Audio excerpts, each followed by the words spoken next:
Page 51, Nature as Teacher. From Rick Rubin's The Creative Act, A Way of Being. Of all the great works that we can experience, nature is the most absolute and enduring. We can witness it change through the seasons. We can see it in the mountains, the oceans and the deserts, and the forest. We can watch the changes of the moon each night and the relationship between the moon and the stars. There's never a shortage of awe and inspiration to be found outdoors. If we dedicated our lives solely to noticing changes in natural light and shadow, as the hours pass, we would constantly discover something new. We don't have to understand nature to appreciate it. This is true of all things. Simply be aware of the moments when your breath gets taken away by something of great beauty.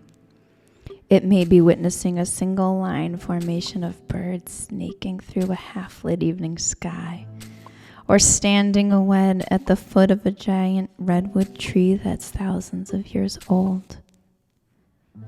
There's so much wisdom in nature that when we notice it, it awakens possibility within us.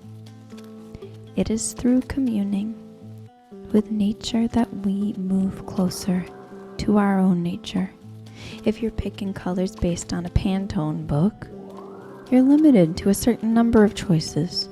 If you step out in nature, the palette is infinite. Each rock has such a variation of color within it. We could never find a can of paint to mimic the exact same shade. Nature transcends our tendencies to label and classify, to reduce and limit.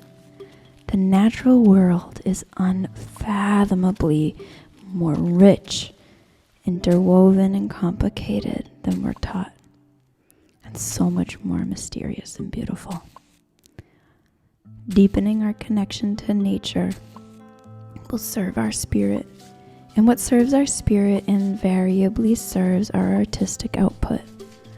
The closer we can get to the natural world, the sooner we start to realize we are not separate, and that when we create, we are not just expressing our unique individuality, but our seamless connection to an infinite oneness.